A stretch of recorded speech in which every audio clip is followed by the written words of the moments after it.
Hello everyone, Silent here and welcome back to another Bedrock Edition tutorial. Today I'll be showing you how to build a slightly insane and kinda overpowered phantom farm for your Bedrock Edition worlds. This phantom farm is fully AFK and fully automatic as well. There is no redstone, it is rather cheap and pretty easy to construct as well. The rates are slightly off the charts. You can get up to 4,200 phantom membranes per hour, and it's also a really good source of experience, granting you 20 levels of experience from 5 minutes of using the farm.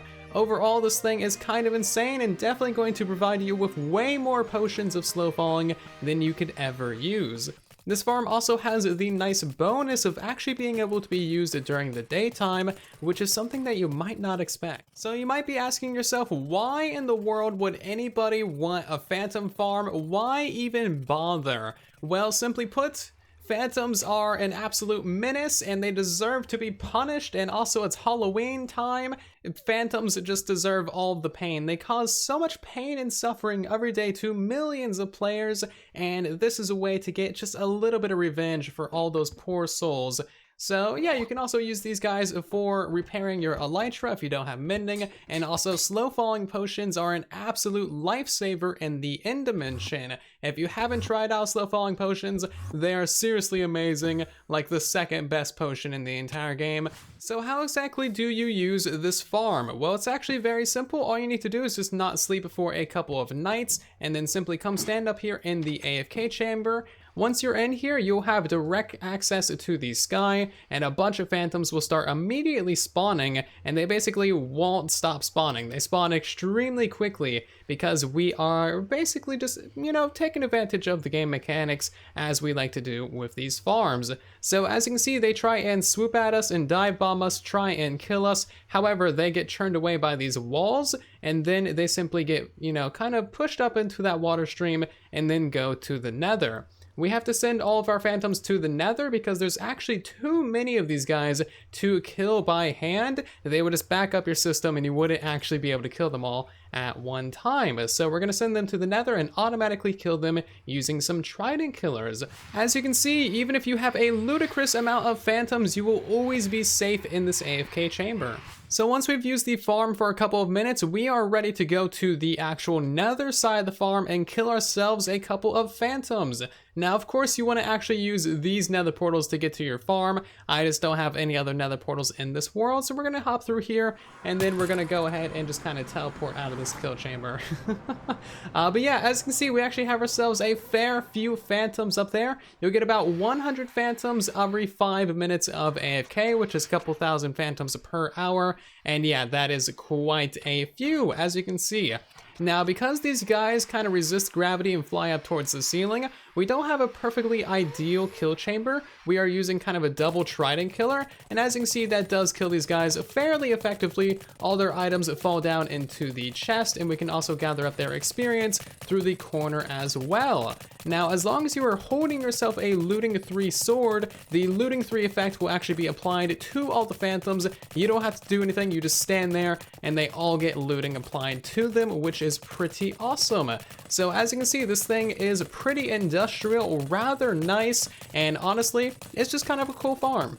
So before we carry on with the tutorial and the rest of the video, I feel it necessary to kind of, tell you guys exactly how this farm works, because it's not actually as simple as you might think. Building this and making it functional in your world, that is easy peasy. However, I spent literally all day today figuring out the different mechanics, doing a bunch of different testing, asking people for help in Discord, and just kind of doing a lot of experimenting as well, and there's kind of a lot to explain about how this particular farm works. So of course, if you have any form of solid block above your head, phantoms will never spawn around you and try to attack you. So if you're ever trying to get rid of phantoms, just put some solid blocks above your head or go inside and you will be completely protected. You may have noticed the medium-sized platform of magma blocks around the farm, and you're probably wondering why in the world we have these.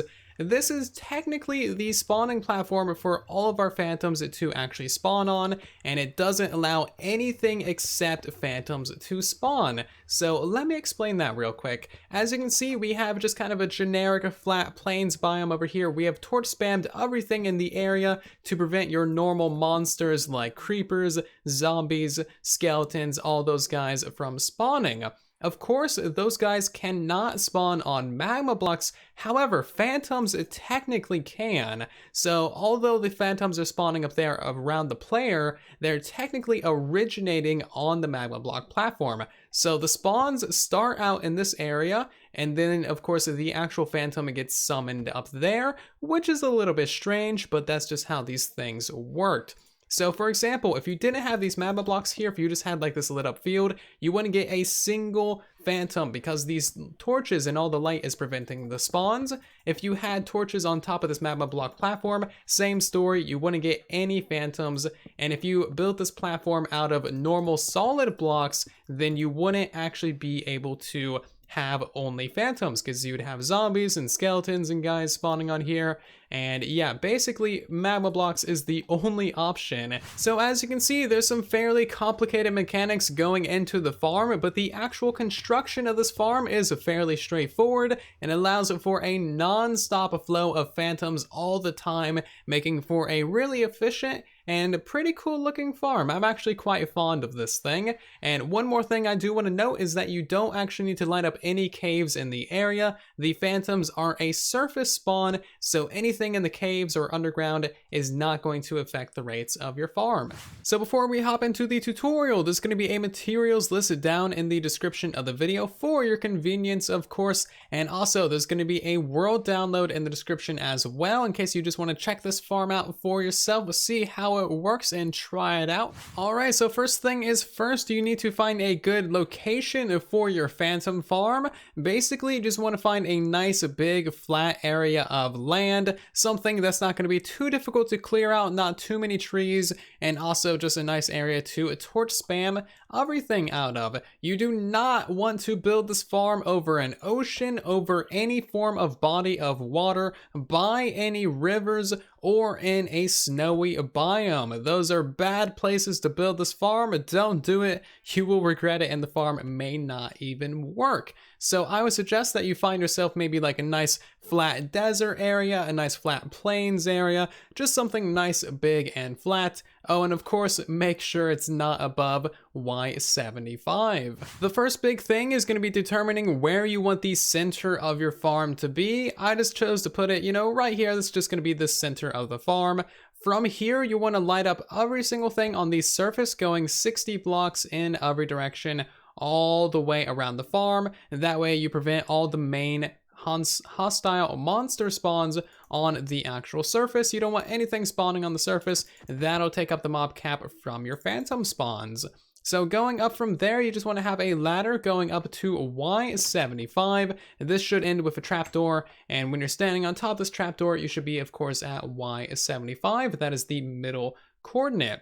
Around this, you want to have a 5x5 platform, and this is going to be the basis of your actual AFK chamber. So go ahead and put 8 walls around that center trapdoor there, and then we're going to go ahead and pillar up by 2 blocks, 1 block over with a piece of glass. This needs to be continued 5 blocks tall in total, so that is 1, 2, 3, 4, and then 5. And then the 6th block is actually going to be the start of a 7x7 roof going above this entire AFK spot. This roof is going to help keep in all the phantoms and of course push them into your nether portals as well, sending them to the nether for more convenient killing later on. So make sure that this roof is 7x7 of glass, and of course make sure that is a 5 tall pillar. And now we need to install our nether portals, so go to your second block up and go 3 blocks out. And now we're going to start putting in the bottom layer of obsidian for our nether portal. Of course, you can skip the corner blocks, but bring that all the way up and basically all the way across like so. And then just kind of continue that down. It's a nether portal. You guys all know how these are made, hopefully, if you're making this farm. But yeah, go ahead and light that up, and of course you need to build these nether portals on all sides. Now that all 4 portals are installed, we need to cover up the tops of these guys with some lower half slabs just to prevent anything from ever spawning on top of your roof and potentially causing issues. Now we need to go into the top part of the farm and install a whole bunch of signs to hold up the water in order to push your phantoms into the nether. So on this second block right here from the ceiling, we need to place 3 signs going in every single direction. You need to crouch to place these things on each other. And then from there, you just need to place in 3 more signs on the other edges of these signs. That way you have a whole bunch of floating signs in here to hold up your water. And honestly, it's just a whole lot of signs. Get used to me saying signs, because I'm going to say it like another 5 times. Anyway, now that we have these signs in place on this side, swing around to the other side and get these 3 in place there. And finally, that is all of the signs done, and that should be able to hold up all of your water. So hopefully you can get all of those placed in without going crazy from hearing the word sign too much. But once you have all those in place, just place 1 water bucket on the side of that block and another one on the other side, and that'll be perfectly fine, pushing all of your phantoms into the nether. Moving over to the nether side of this build, the first thing that you want to do is make sure that this area is of course secure, but after that you need to make sure that your nether portal is properly linked to the nether portals of your phantom farm in the overworld. If you're not sure of how to properly link portals, you can check out the tutorial I made on that in the iCards right now. So basically, from here, you want to decide which way is going to be your kill chamber. Ours is going to be to this side of the portal and kind of up in the air because phantoms are weird. But to the back side of the portal, we want to have a couple of dispensers at the top of the portal filled with snowballs. Of course, the phantoms like to fly up, and if we don't give them a little nudge with the snowballs, they're just going to be constantly stuck in this area. So 2 dispensers with some snowballs in there is enough to give them a nudge and make them get out of the portal. So from there, we need to install the item collection, basically just going to be a double chest for all of our phantom membranes. You can run that into whatever kind of storage system you like, of course, but we also need 2 hoppers right here to actually collect the drops from our kill chamber. We're gonna run up a 4 block tall wall of glass to either side and some glass in the front as well to, of course, trap the phantoms in there. We want a solid block there, and then of course run 4 pieces of glass behind there, another layer up, and then we're just gonna put 2 more pieces of glass right there.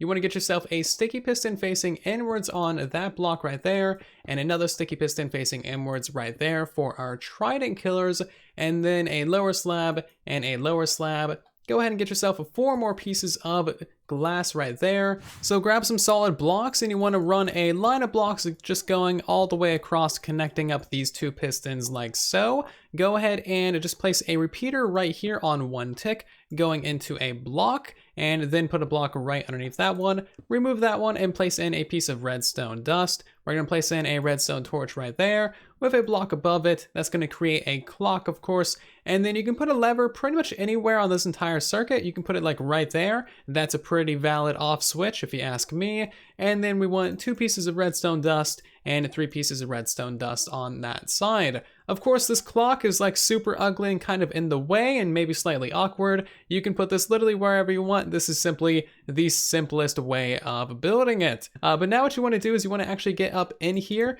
and you want to actually throw some tridents on top of those slabs. I would actually recommend throwing several tridents on both of these slabs because they kind of have a tendency to fall off occasionally, which might not be a good thing. So maybe throw a couple of those guys on there and throw a couple on this side as well. These can be just completely plain tridents. If you don't know about trident killers, you can also watch my other tutorials on those as well and know everything that you need to about them.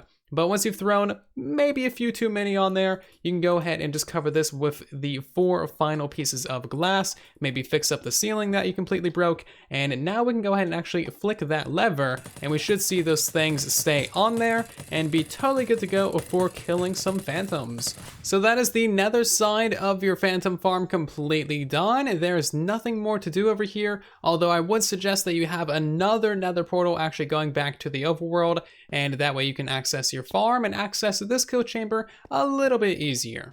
The final step for this farm is figuring out how to install the magma block spawning platform. This is going to be a fairly straightforward process. The first thing that we need to do is find the innermost edge of our actual platform, and that edge is going to be 24 blocks away from your actual AFK spot. So we need to count out 24 blocks in every single direction, starting from right here. So that's going to be 1, 2, 3, 4, 5, 6, 7, 8, 9, 10, 11, 12, 13, 14, 15, 16, 17, 18, 19, and 20, 21, 22, 23, and then 24. On the 25th block is going to be the beginning of our magma block platform. And of course, we need to do that on all 4 sides. Make a little line of your magma blocks. And then once you have all 4 of those lines in place, we can go ahead and connect up the corners to one another. And that'll give us a big old square to actually build the rest of our platform from. So once you've got your square going all the way around the build, what you need to do is go out from the corners by 20 blocks. So start from the very corner. That's going to be 1, 2, 3, 4, 5, 6, 7, 8, 9, 10, 11, 12, 13, 14, 15, 16, 17, 18, 19, and 20. Do that on this side as well. So that's going to be 1, 2, 3, 4, 5, 6, 7, 8, 9, 10, 11, 12, 13, 14, 15, 16, 17, 18, 19, and 20. And then, of course, you probably guessed it, go ahead and connect up these corners to one another. And of course, once you've done that on all 4 sides, you need to go ahead and fill in these things as well. As you can see, there's going to be a fair few magma blocks. I hope that you really value these slow falling potions.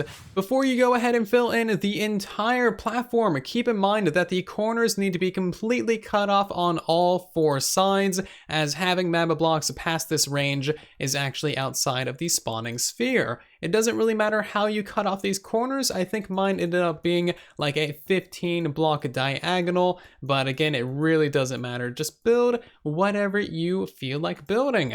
So I tested this size platform versus the maximum size platform that it could be, and the maximum size platform and this smaller platform had no difference in actual rates, so that's why I decided to go with the smaller, easier to build platform size. And there you go, you got yourself a fully functional phantom farm for the Bedrock edition of Minecraft.